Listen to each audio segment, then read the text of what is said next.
Everybody able to find the board? Are some people a bit lost? Is the third one along?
Okay, for those who have just joined, I'm going to share the link again to the mirror board. If you could please join us there.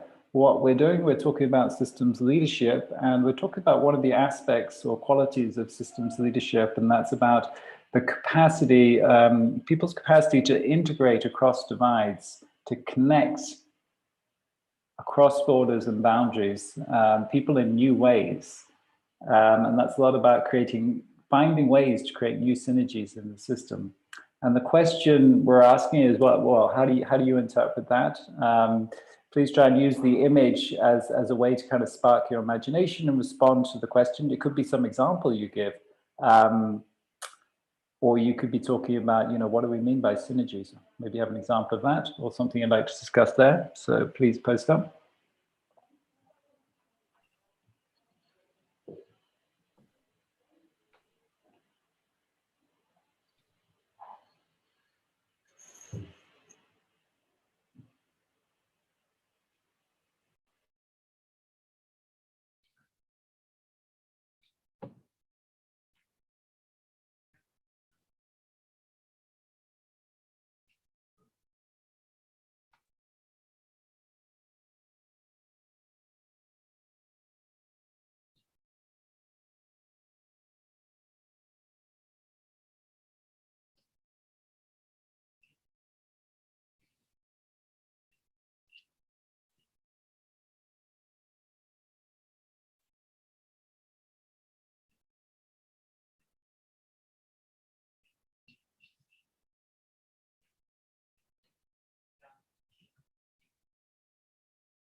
Okay, let's take a look at some of what we've come up with. So listen first. This is responding to the question about one of the aspects of systems leadership, being able to integrate across divides and create new kinds of synergies in the system. So listen first. How do you think that relates to what we're talking about here?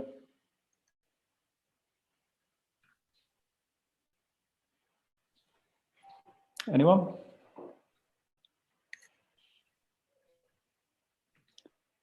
Exchanging ideas, analyzing together the system and coming up with strategies after looking at the whole. Cross-pollination. Deep experiencing of one another. Anybody want to talk on that?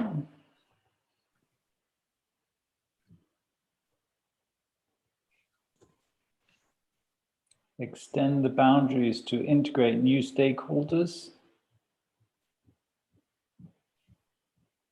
Remembering that all boundaries are creations.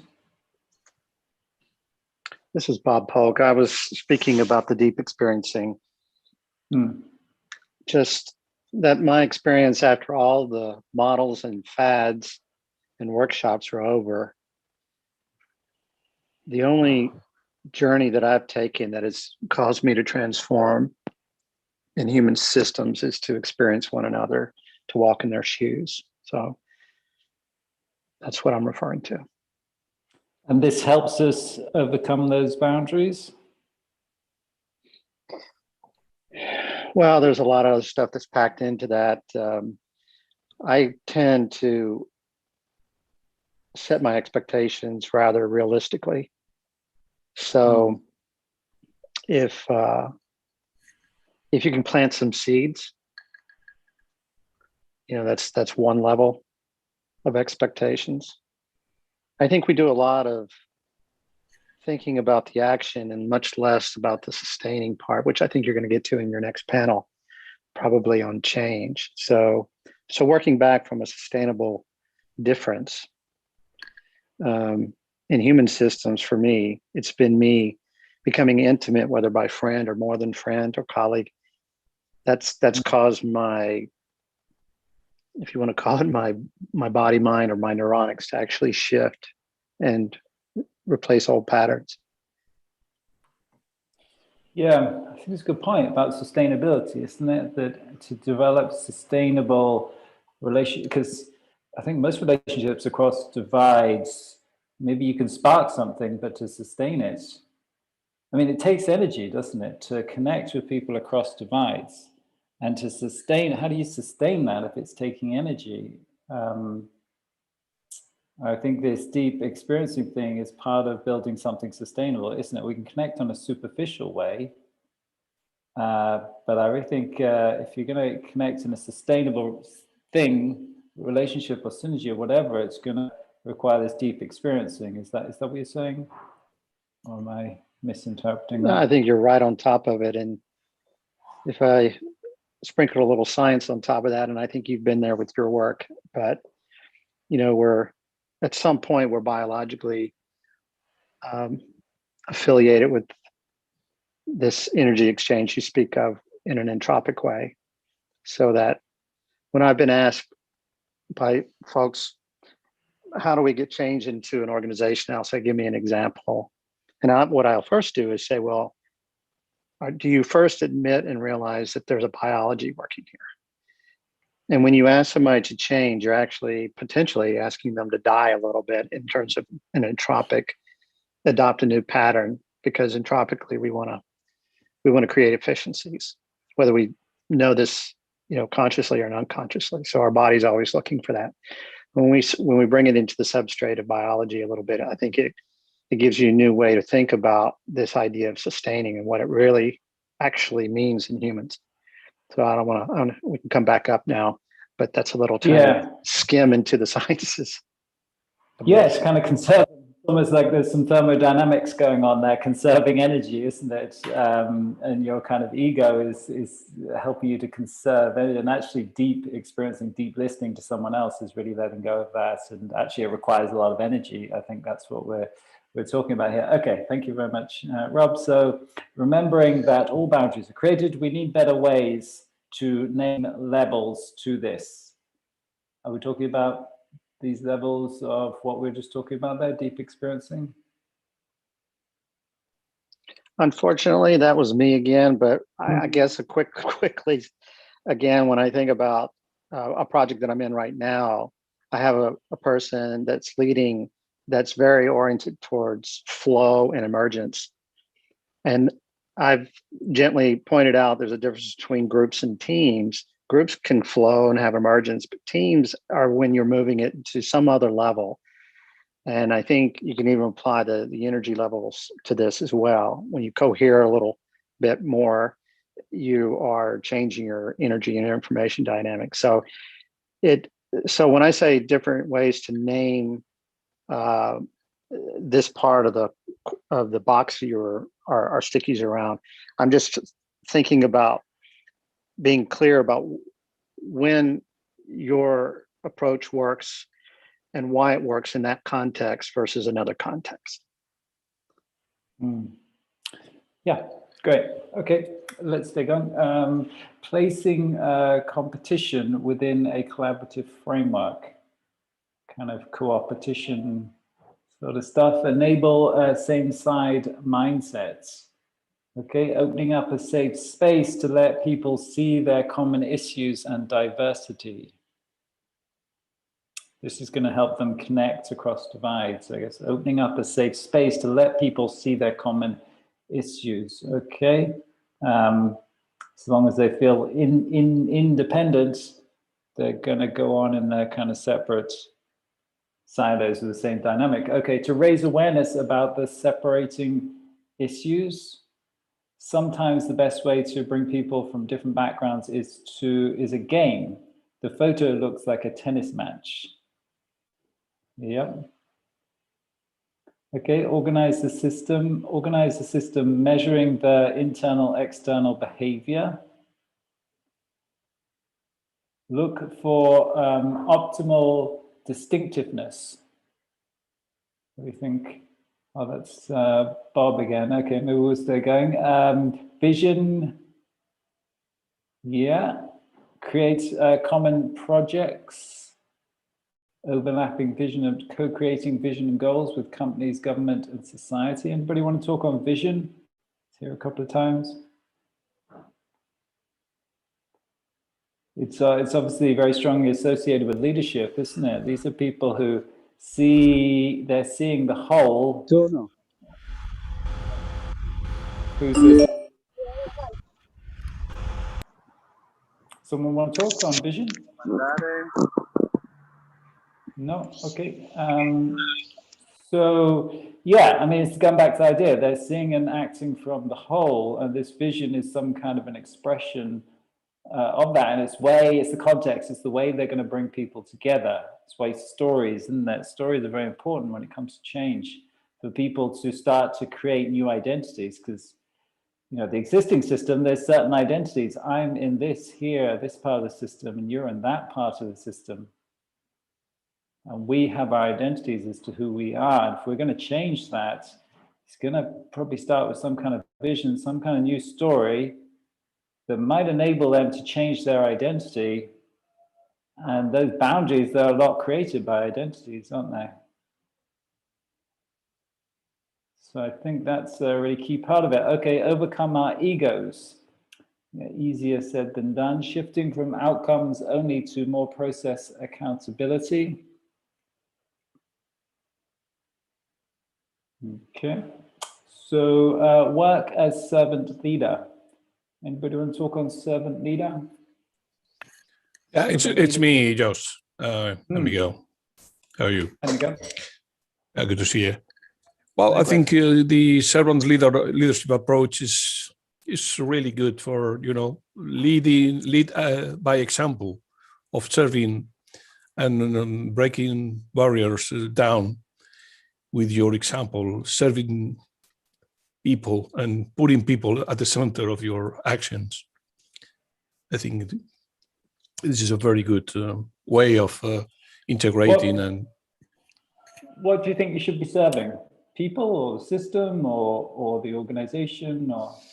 Well, people, organization, the system. I think that the leader working as a servant can show up, can prove a really good behavior, and again, leading by that is good example to the rest of the organization. This is something I believe in this kind of leadership, to be honest. Leaders eat dust or something, isn't that a book? Anybody else want to talk on this subject, servant leadership in relation to systems leadership?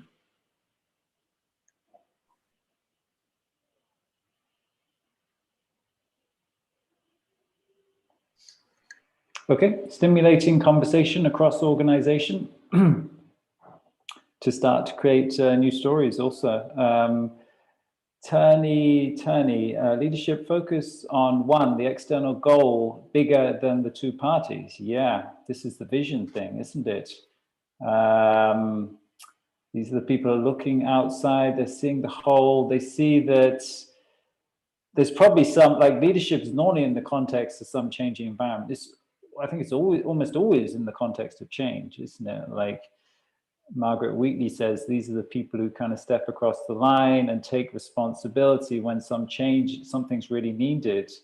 And likely there's some challenge that this organization is facing that it can't in its current way of organizing with all its boundaries and silos really respond to. And the leader is going to try and help it respond or make some changes and has to overcome those boundaries, and doing that through the external goal being bigger than the two parties and relationship between the two parties. Difficult job, isn't it?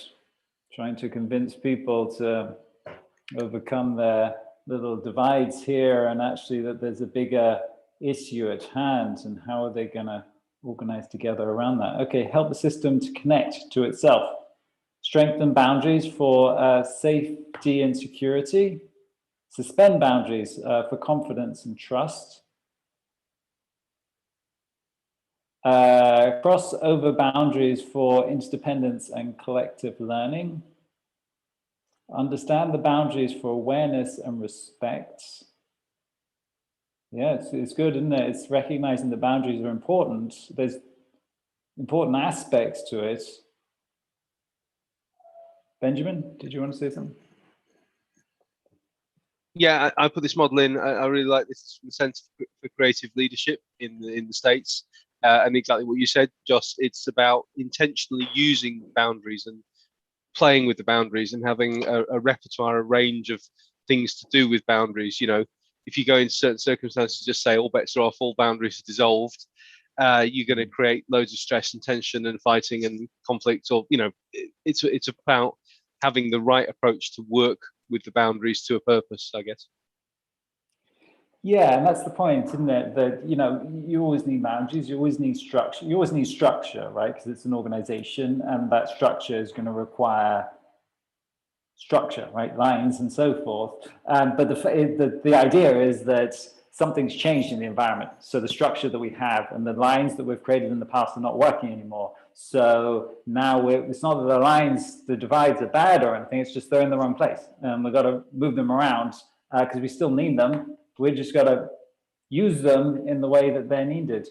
So I think that's good. It's level 2 thinking, isn't it? Level 1 thinking is, oh, these boundaries are bad for us. These divides are bad. They aren't helping us. Level 2 is thinking, well, they're just kind of in the wrong place. And if we just organize in the way that we need to, understanding that, as you have in the graphic, right, it kind of shows why they're important, and understanding why they're important and where they should be and so forth. Okay, awareness of system by differentiating, assembling subgroups and allowing them to explore their space is critical to integration. Anybody want to talk on that? Sorry, that's me again, Joss. I've got 3 down in this corner.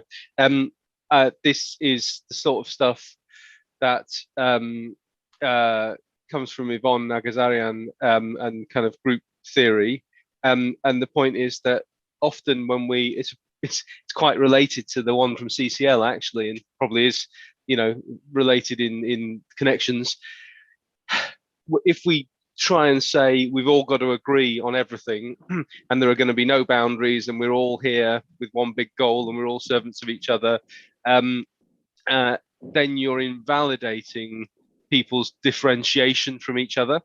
And if you invalidate it, it pushes underground tensions that are going to create problems for the system. Whereas if you say, oh, we've got a dissenting voice over here who agrees with this person, instead of trying to shut them up, and you get a group of people to work on that aspect of dissent or disagreement or tension or whatever it is, who all feel that way, they'll work it through, they'll contribute to the whole of the system perspective, but in working it through together, in all having that dissent, they'll start to see the differences between themselves as well.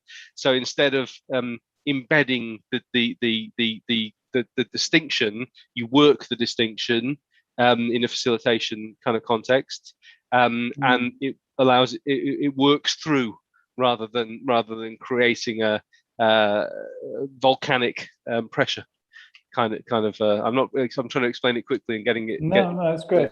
Okay, it's great. It's good. It's trying to, I guess, emergence again, trying to let the divides emerge in some sense. I mean, ideally, that's what you want, isn't it? But I guess it's, you want, at the end of the day, you want this thing to work. So you want it to be organized in a way that it needs to do what it's got to do. So you've got to let it emerge in a way, it's got to be guided in some way or kind of enlightened in some way, doesn't it? Otherwise, it might not go in a way that's functional, no? Yeah, that's right. How do you navigate that? Yeah.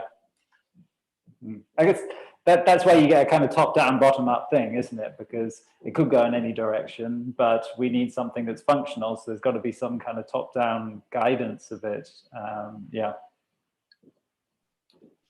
Okay. So redefining boundaries. Example: decolonializing the definition of data. Okay, changing identities and meanings. Yes versus yes. So 4 things you need to do to create a robust system. Okay, differentiate, homogenize, increase stability, individuate, increase autonomy, and integrate the system as a whole. Oh, great. This is Public Service Transformation Academy. It's me again. Sorry, Josh. Again, it's the same concept of playing intentionally with, Barry Oshry and Stafford Beer both had the same idea that you need these 4 dynamics all fully explored and developed to have a system that's able to accept and prospect instead of being defensive and adapt and change. Yeah. So it's easy to think that we need to move all to that love dynamic of we all have to be the same and we all integrate and we all connect and we dissolve the boundaries, because we know that all of that power dynamic on the left hand side, we're all differentiated and atomized and individual, creates conflict and separation. But actually you need all 4 of them to be kind of like 4 cylinders on an engine to be all working, so we can all be grouped into different groups doing the things that we as a group team are good at, but then come together just to work, stabilize as a whole, to have some core. And we need to use our individual expert skills and separation, but then come back together and integrate and have a pulse and a dynamic of all of those things going on. Yeah. I think we're getting big into organizational structure there. It's very interesting. We'll be doing discussions on that in future sessions. So let's move on. Creating a safe place where everyone has equal standing, transparency, creating a joint view of short-term expectations while connecting with long-term and holistic goals. Respect and learn Indigenous knowledge. Diversify knowledge, respect and value lived experience. Anybody want to talk on that? How does that help us here in the context of connecting?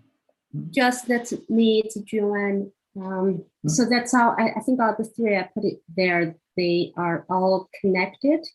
I think integrate across boundaries, we tend to often think integrating different systems, any type of systems or different teams, but we didn't realize that the knowledge base we all have is very much the same knowledge base, the same compartmentalized way of perceiving knowledges from academia to, so diversifying knowledge, meaning acknowledging and value, lived experiences, especially Indigenous knowledge. I've been reading a book recently, the Tyson Incaporta's Sand Talk, how Indigenous knowledge can save the world. And I just realized that they are natural system thinkers. they had such a trouble seeing things in a compartmentalized way. So acknowledging that, I think it's a major step, because we tend to discredit non-scientific, kind of science, scientifically proven knowledge as, hey, these aren't real. And in fact, they may represent the reality more than science. Okay. So that's Great. I think it's getting back to that issue Bob was making about, we can't connect in a sustainable way until we really understand other people's reality, I guess. I think about it a lot in terms of our organization and building partnerships with other organizations, and how many, I think this is not just us, but it's most organizations. We know that partnerships fail, like a lot of them fail, very high percentage of partnerships between organizations. And I think that's, at the end of the day, not really understanding where the motives are, where the energy is, yours and theirs, and where that really connects. And you're never going to get to that without really understanding their lived experience and so forth, to create something sustainable. Okay, enabling factors at all levels in the system, macro, meso, and micro. What's this in relation to what we're talking about?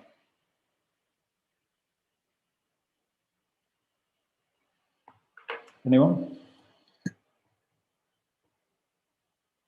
Okay. European Commission COVID inter-DG connections, cross-national social movements, embrace diversity, but is obvious to difference, oblivious to difference, embraces diversity, but is anybody want to talk? Yes, this was being Marissa Levine. I heard this from Mitchell Gladwell. He was talking about his experiences growing up, and it's something that is really critical right here in the States now, that we are in so many ways obsessed with our differences that we're not really able to embrace the diversity that exists. So the concept of being oblivious to difference, to keep us from stumbling over it, but just really focusing on the fact that we're all people first, and I think is a really important connecting piece. Yeah, attempts to kind of overcome racism and sexism, we often kind of go to the other end of the extreme, don't we? We just kind of say that it doesn't exist, and I don't think that really helps either. Okay, so identify and task particular focus on interfaces, challenge of different cultures and political imperatives and targets, move away from anthropocentric and nature-centric, jelly walls. Anybody want to talk on jelly walls? I was kind of pointing to that we sometimes need to acknowledge that the boundaries are a social construct. So we think that they're kind of fixed, and we may think that they're for good, but actually if we poke them by using lots of the things that have been said, then we realize that they are just constructs. How do you think that helps us? What do you think we could, recognizing that, how do you think recognizing that would really help us? Because I think that it brings consciousness.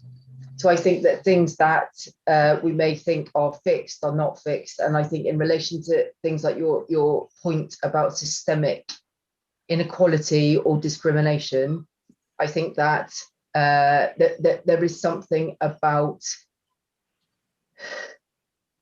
and somebody talked about decolonization, that the systems that we operate within are quite often operating and compounding the system itself. They become self-perpetuating and they compound a certain perspective.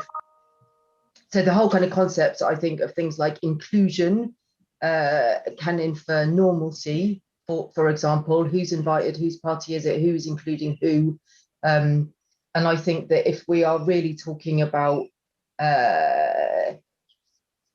testing boundaries, shaking the boundaries, then we need to bring consciousness of whether those boundaries are our reality, somebody else's reality, have been constructed around us, whether they are useful for us, whether they are useful for someone else, etc., etc. Yeah, and I think it goes to that Donella Meadows quote, about models.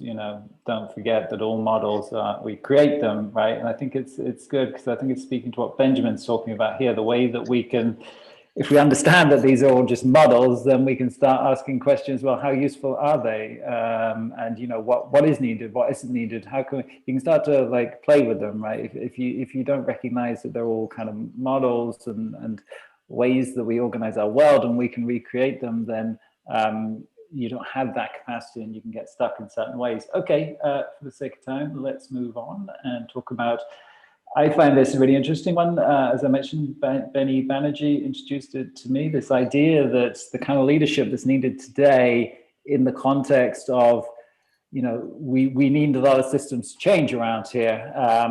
And leadership, it's not going to be the old kind of leadership that kind of tells people where to go. It's actually going to be a leadership, as he says, that introduces a capacity in the organization, in the system, for an innovation capacity for it to make the changes.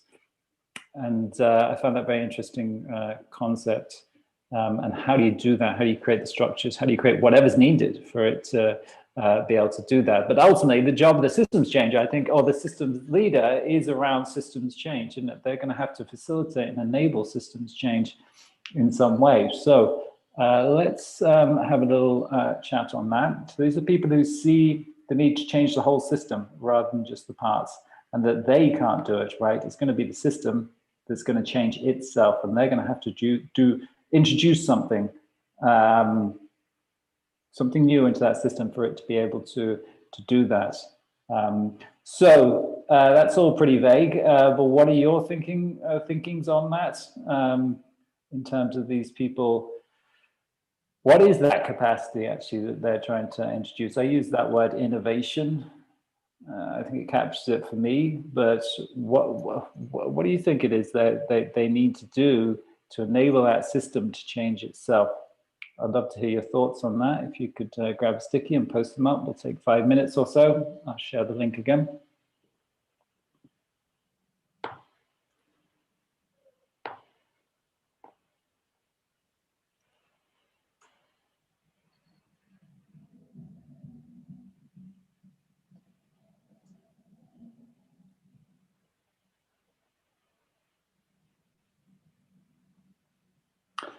Can you pose the question again? Okay, let me try and refine that.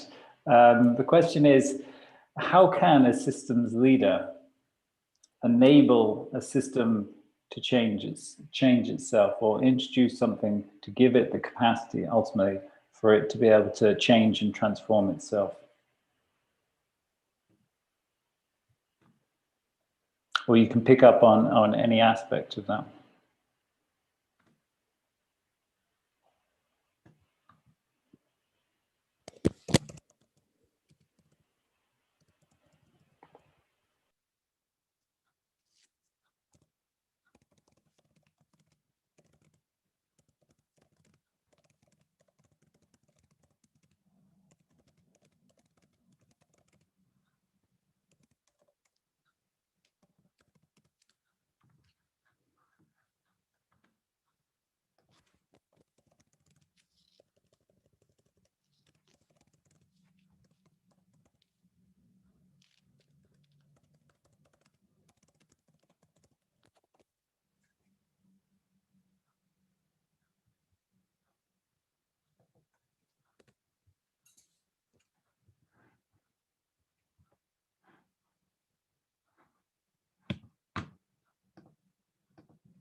Okay, we've just got 15 minutes or so left, so I'm going to jump in. Please stay posting up if you have stuff you want to post there. So introduce new narratives and new mental constructs. This is the question of how do systems leaders enable a system to change or transform itself? I guess it's a very broad question, but this is a good one, isn't it? Introduce, anybody want to talk on this? Introduce new narratives, mental construct. This is mine, because I always feel that a very powerful way to introduce change is to create a new narrative, and we see this at play every single day. Every time we open a newspaper, myths, beliefs are created, which then they have a very practical impact. How do you create a different narrative? That is all another problems, but we should never underestimate the power of narrative to create very real changes.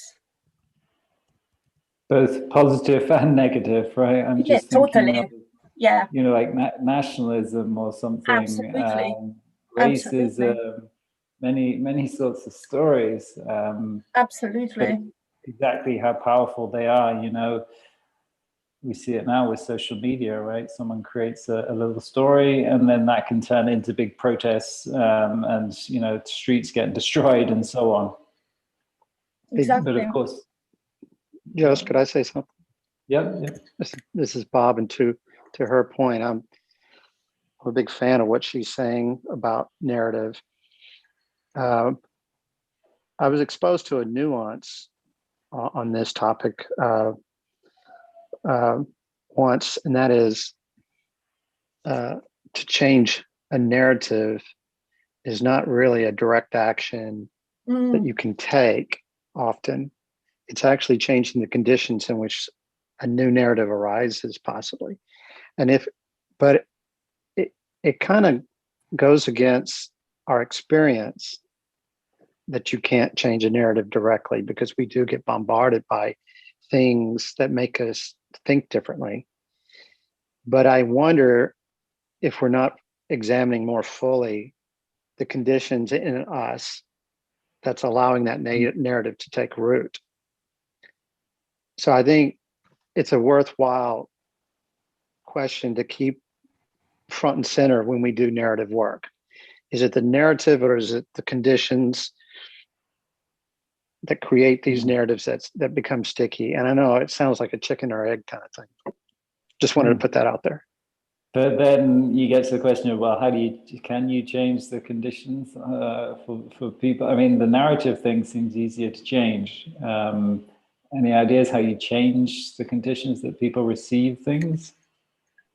I think the experience that I've had is that, honestly, it's like a lot of analog things. It's not digital. It's not a light switch you turn on. So you gather people together and you create hypotheses on that, and you try them. You know, I can kind of close on this. Like we say where we are politically has an antecedent somewhere upstream, you know, back in the past, if you will. So it's very hard to touch that and do anything about it. So I know there's this tension. With saying, okay, how do you create new conditions? And especially in a complex system where initial starting conditions sensitize everything that goes downstream. You know, I don't think there's an exact answer to that, but try things, you know, create hypotheses with others to see, and then gather data to see how it's working. But, you know, maybe there's a lot of people on this call that have better answers than I do on that one. It was a good point about going upstream. I think that's big part of this systems thing, trying to get all the way back up to the source. So you can, I think that's where the leverage points comes in, right? Leverage points aren't downstream. You got to go upstream to find those. Okay, ready to launch when the opportunities present. Chance favors the prepared mind. make the case for change, take a sense of urgency, create a sense of urgency, importance. Beware of fakes. Okay, requires real training, studying, and topics. Studying the topic. Okay, promote a culture of continuous learning and adaptation, robust feedback loops. Co-creation, co-modeling, being embedded, very ineffective to parachute system solutions in. We're definitely trying to embed something in the system, aren't you? A new dynamic, a new story, a new paradigm, a new structure of some kind. Ego versus eco again. Leaders who can differentiate their own identity from ongoing identity of org. How do we think that relates here? Anybody want to speak on this? That was me. I was just thinking about how if a leader is trying to innovate and they have their own identity very closely associated with the organization, they will likely just support structures or systems that focus on their idea of innovation versus if they have their identity separate from the organization and are thinking, my time in this organization as a leader is temporary, but the organization will continue over time separate from me. They may support more systems that identify innovations in multiple ways beyond their own ideas. Yeah, maybe better able to see the system itself and kind of what are healthy structures rather than what they think should be outcomes, right? Is what you're saying. Yeah, it's a good point, isn't it? Very easy to get caught up. I mean, if you're going to be leading, you're going to be doing a lot of work here, aren't you? And how do you do that without getting your ego caught up in the whole thing, you know? How do you do it in a way that's, in a sense, disattached and you're very engaged? You know, you're obviously, if you're a leader, you're putting a lot of energy and so forth into this. How do you at the same time be disattached from it when it comes to your ego? There's a kind of a dual dynamic sort of thing going on there. Okay, scenario planning. Ways to foster co-creation for exposure of leverage points and impact evaluation. Ways to foster co-creation. Any ideas how you do that? Co-creation of leverage points? Hi, I'm the one put that stickies. I'm not sure can I like describe it well, but I think like in a lot of time people work together with a lot of ideas. But by the way, I have a design background, and I work with a lot of like creative people.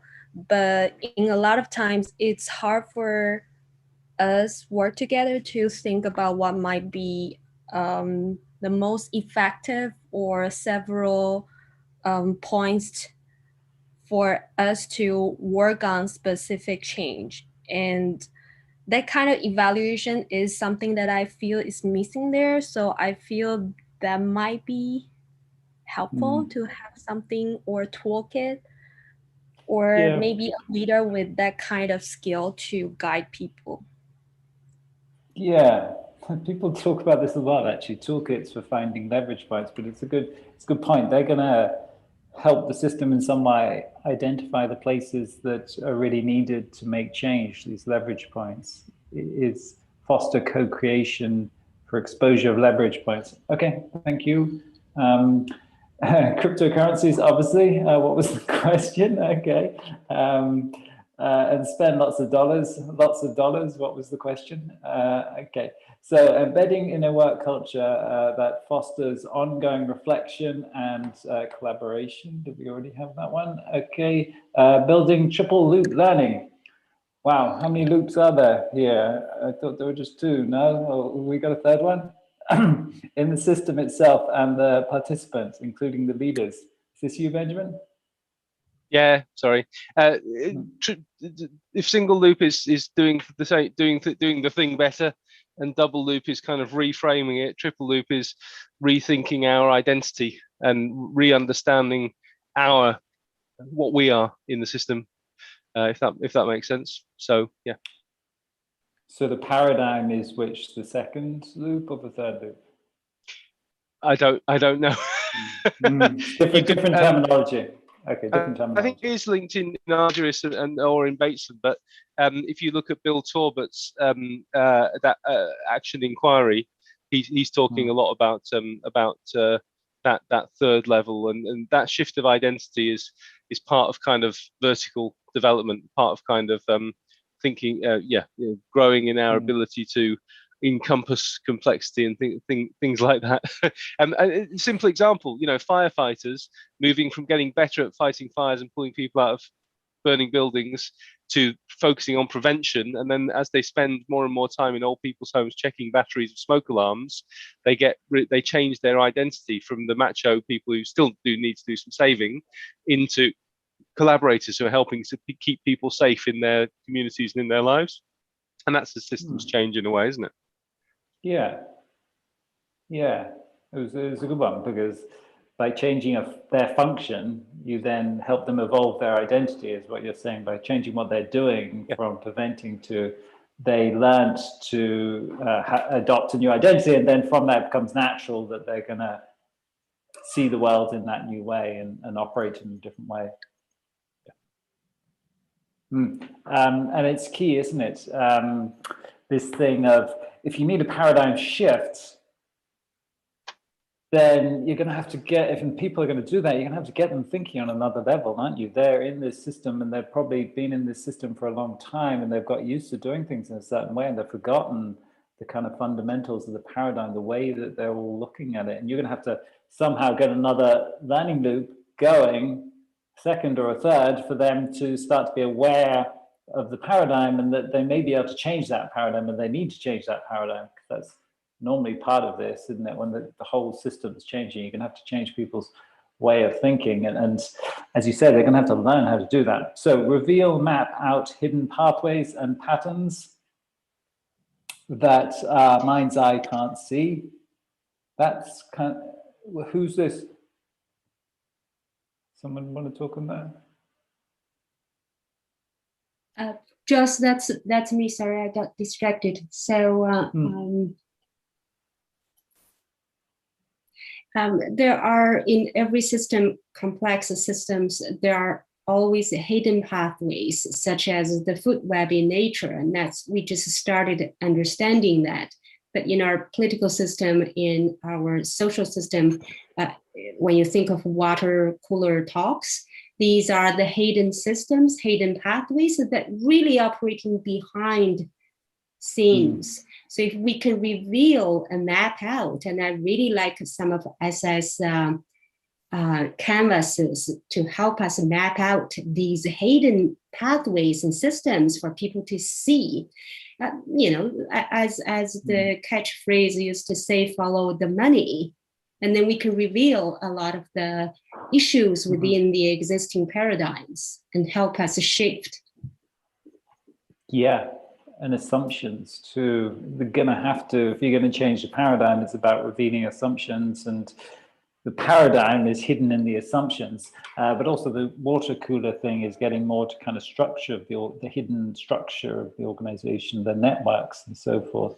Okay, build circular systems that balance give and take. What goes around comes around, connecting with others who are also engaged in this journey. The green one, maybe the system doesn't need changing yet. We need to understand what is truly accomplishable. Yeah, and everyone can talk on this, really listen to the system and see what's needed, whether it's really ready for a transition.